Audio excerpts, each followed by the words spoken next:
guys, welcome back to No Interruptions. I'm Kate, and today we're talking about why mainstream bachelorette parties are toxic, and it's going to be a lot of fun. So for those of you who don't know, last week I wrote an article on this very topic, why mainstream bachelorette parties are toxic. And I know there's a lot of people out there who prefer to listen to like video essays or just listen to things as opposed to reading them. So here I am making a video for you guys. I'm basically just going to go through this essay. I'm going to be reading a lot of it, and if there's any like relevant asides, I'll be throwing those in for you as well. So with that, we're just going to jump right into it. Mainstream bachelor and bachelorette parties are disgusting and contradictory to the values of good marriage. By this point, we've probably all heard a horror story of someone who took it 1, 2, or 10 steps too far at a bachelor or bachelorette party. Although both parties share overlapping themes, and this essay is really meant to address issues with the mainstream versions of both, we're going to stick to the term bachelorette parties for the sake of simplicity. So what makes bachelorette parties different than other parties? First off, it's meant to be a pre-marriage celebration between the bride and her closest friends. This seems innocent enough, but given Millennial and Gen Z's relationship with hookup culture, commitment issues, and overall complicated history with relationships, all of which I discuss in my last essay. The last essay is called Marriage, a Contract That Should Be a Sacrament, and if you haven't read that, I discuss all of those things in that essay, so you should go check it out.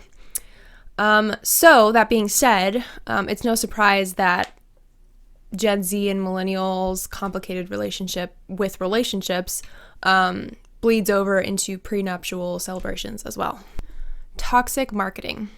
Having fun at your bachelor or bachelorette party has become synonymous with giving soon-to-be brides and grooms a free pass for the night, or these days for several nights.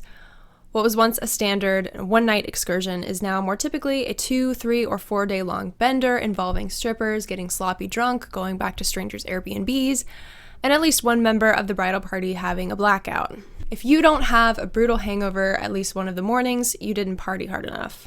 At this point in the essay, I've kind of inserted a picture of an example of some decor, some bachelorette party decor that is on Amazon.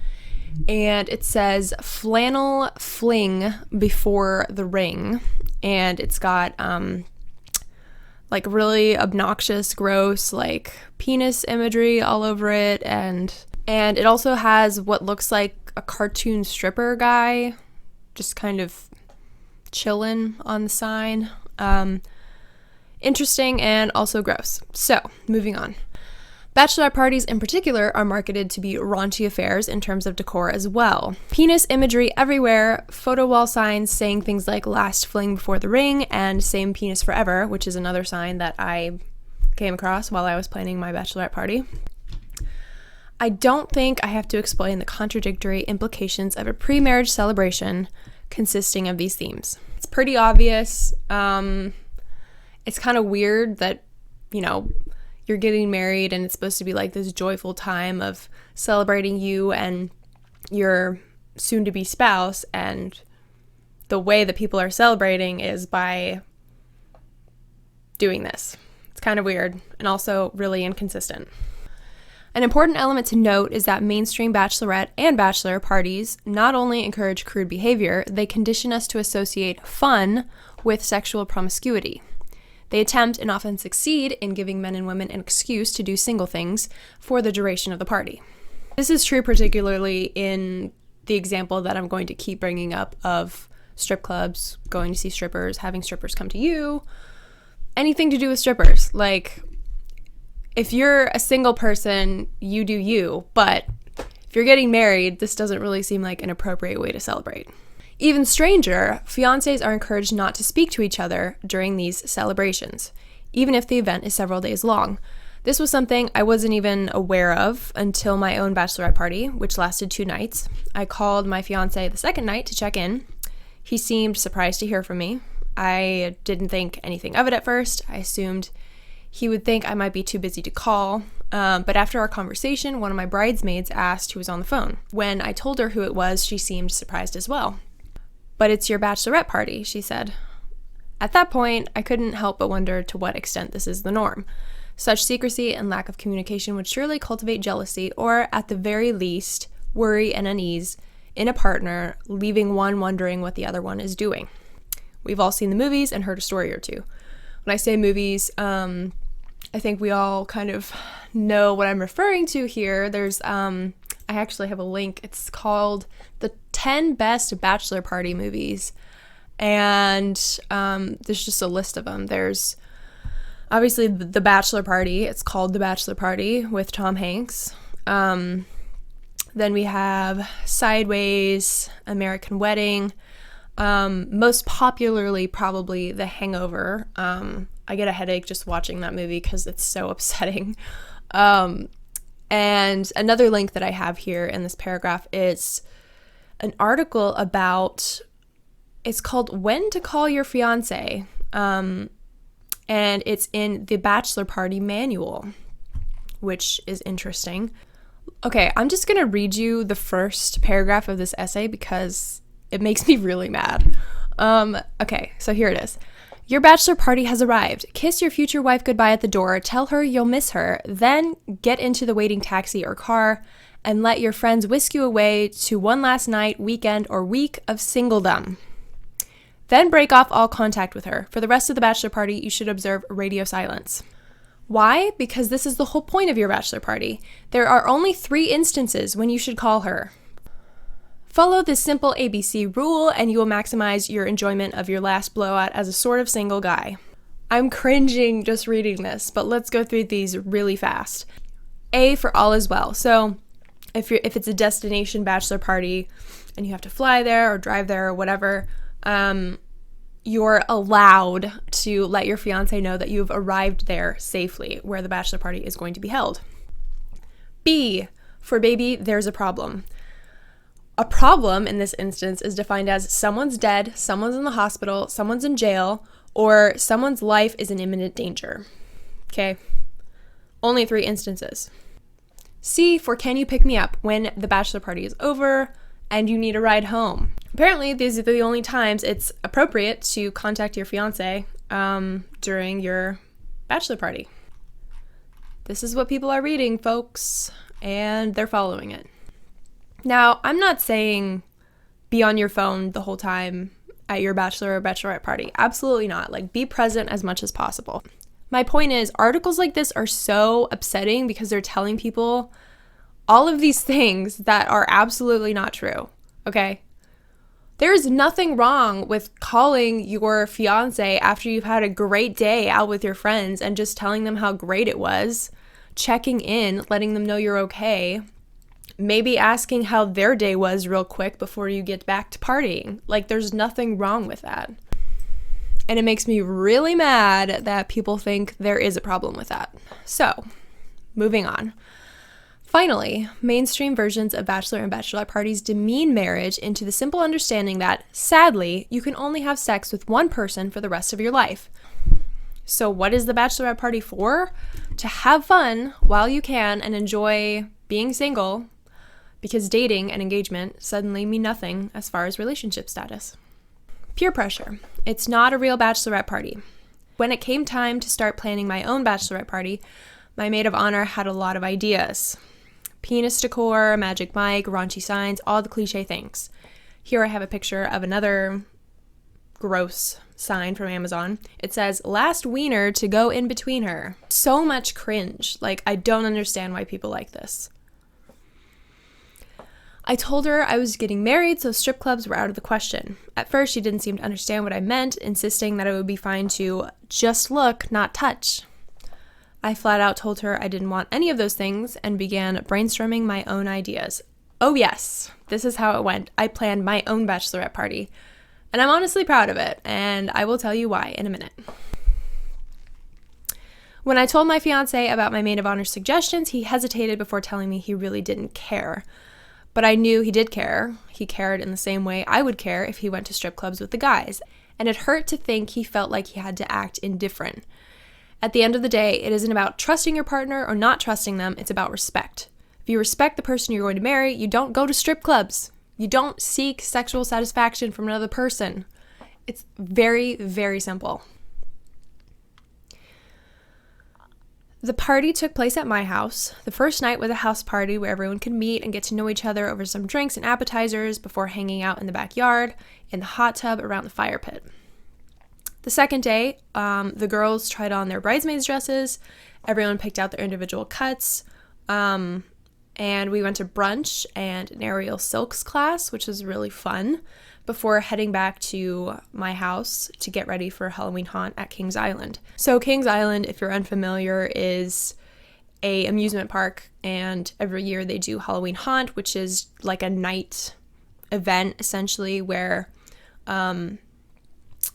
people over the age of 13 will go and they can ride rides and do all of the Kings Island things, but it's Halloween themed. So they have, like fog machines and Halloween decor and people jumping out trying to scare you. And it's a lot of fun. So just to give you some context, we all got fast passes, so we were able to pass long lines of people on the way to the biggest, fastest roller coasters. This was such a good call. Amusement parks at night are my new favorite thing, especially with fast passes, because if you have a fast pass, your ego immediately gets boosted like 125 points. You're immediately like passing people in lines being like, haha, loser. We were definitely annoying, but I found out later that my maid of honor thought the party, quote, wasn't even a real bachelorette party, end quote. Having spent weeks in advance planning the entire weekend myself, I could have easily been hurt by such a comment. But in truth, it was a compliment. If acting like a sad single person for the weekend to celebrate being tied down forever is the criteria for a real bachelorette party, I'll gladly pass. By the way, the party was a blast, as you just heard, and I had a couple bridesmaids just come up to me afterwards and tell me how much fun they had, and it really meant a lot. An ongoing outside example of peer pressure surrounding weddings, specifically bachelorette parties, is the collection of conversations sparring from the subreddit, Am I the A-hole? If you have not read any of these Am I the A-hole posts, some of them are very entertaining. I highly recommend. Reddit users simply type out personal stories, asking the void of the internet whether they are being reasonable or not. One feed in particular is called Am I the A-hole for kicking my maid of honor out of my wedding party because she was being a buzzkill? I actually came across this Reddit post. I was watching Charlotte Dobre. She does a lot of like really funny reaction videos, and she was going over this Reddit in particular, and it caught my attention. Bachelorette parties being related to what's going on in my life right now. But also, it was just so upsetting and shocking that I had to, add it into this essay. So I did. So this Reddit post was written in August of this year by a bride whose best friend and maid of honor, Kathy, was helping her plan her bachelorette party weekend. Kathy was a professional wedding planner and arranged the Airbnbs and activities for the girls. Before the weekend started, Kathy told the bride that she had arranged for everything, but there were some activities she felt uncomfortable participating in. So the bride asked her why, and Kathy's response is as follows, quote, "Look, you've made some requests for your bachelorette party, and I respect everything you want to do, but there are some things that are off limits for me, and some of the stuff, such as the strippers, I've booked for you, and some of the other activities are crossing boundaries regarding me and my own fiance's relationship. So I made sure to arrange everything perfectly, just how you and the girls wanted it, but sadly, it's not something I want to be involved in. I hope you have the greatest fun." First of all, good for her. I really wish more people were like this. Be like Kathy. Stand up for yourself. Stand up for you and your partner's relationship for the love of God. Thank you, Kathy, for a very valuable lesson. The bride was upset by this, and when Kathy later mentioned not wanting to drink alcohol before the wedding because she didn't want to get sick, the bride snapped. Her Reddit post continues, quote, "I got very disappointed, and at that moment I straight up told her I didn't want her as my maid of honor if all she's going to do is be a buzzkill about everything regarding my wedding. ... The rest of my bridesmaids now also believe I took it too far. ... Not drinking alcohol is not something that would ruin my wedding, and I'm just overreacting. Am I the a-hole? Yes! Final_cream 6177. Yes, you are. You are the a-hole. Absolutely." On the other hand, the peer pressure induced excuse, "it was a surprise, I had no idea," is one I've heard a lot from people in general when it comes out that there was strippers or there was, they went to a strip club, whatever the heck is going on. That's usually a very common phrase or excuse that they like to use. But being coerced into going to a strip club because your friends planned it without telling you is not an excuse. But if it were, it would be the weakest one I've ever heard. Agreeing to go is a decision. Giving into peer pressure is an active decision and makes you just as guilty as if you planned it yourself. I'm going to read that again. Agreeing to go is a decision. Giving into peer pressure is an active decision and makes you just as guilty as if you planned it yourself. You are a participant. Say what you will about not trying to cause a scene or just trying to keep the peace and make everyone happy. But if there is a moment when you are more justified to make a scene, removing yourself from a compromising situation out of respect for your partner would take the cake. Absolutely. If you're going to stand up for anything or make a scene about anything, why would you not feel motivated to make a scene about that? Why would you not stand up for yourself and for your partner's relationship? Unless you don't value it, of course. That would be a different story. Growing up, I learned about the concept of guilty by association. I'm sure you've heard of this. If you hang out with 4 other people who are always using drugs, you become the 5th involved party. If you hang out with 5 other people who go out and get drunk every weekend because they have nothing to look forward to, you become the 5th participant. The same concept applies here. If you aren't surrounding yourself with people who make you better, you get worse. If you surround yourself with people who couldn't care less about the integrity of your relationship, you'll eventually care less as well. If those are the kinds of friends you surround yourself with, maybe it's time to find some new ones. If not for yourself, then for the sake of your marriage. It can be really hard to go against the grain sometimes. It's so much easier to go with the flow and do what everyone else is doing. It's hard to fall out of touch with friends when they've plateaued and you're still trying to grow as a person. But if I've learned anything from life so far, it's that the sooner you make the hard decision to identify and let go of people and activities that don't build you up, the happier and more meaningful your relationships will be moving forward. Now, just a little aside here. I'm not saying that if, your friends like to go get drunk on the weekends or whatever, that you should stop being friends with them. That's not what I'm saying at all. What I am saying is that if you have people in your life who are peer pressuring you into things that you don't necessarily want to do, if they're trying to convince you to do things that you probably shouldn't be doing, that might potentially affect your relationship or even just your own integrity, that's a problem. And are those people your friends? Maybe they used to be. Maybe they're more self-interested now than they were when you were actually friends. And by the way, no one's perfect. So, the basis of a friendship doesn't need to be, what is this person doing for me always? But if you are creating an environment for yourself where people have destructive habits and you're surrounded by that all the time, it's going to be really hard to grow as a person. So just be aware of it. And what I'm trying to say in this is learn to identify those things in your own life, but also in our culture, right? Because, everything about this whole bachelorette party, this whole, party culture is influencing us, individually as individuals. And so if we can't identify those things, it's going to be really hard to break away from it if we're just, doing what everyone else is doing because that's the culture. So on that note, I hope you all enjoyed this video and I will see you next time. Hey everyone, it's Naomi Wolf of Daily Clout, and I am asking you to please, if you like the video you just saw, support us, become a member, donate. You can send checks to P.O. Box 24, Millerton, New York, 12546, or go to Daily Clout, DAILYCLOUT, become a member or donate. Thank you so much for your support. Every penny goes for paying our hardworking staff, paying hosting costs, and paying our lawyers who have been leading the fight to keep you safe and free, to keep the Constitution safe and to keep you free. Thank you so much.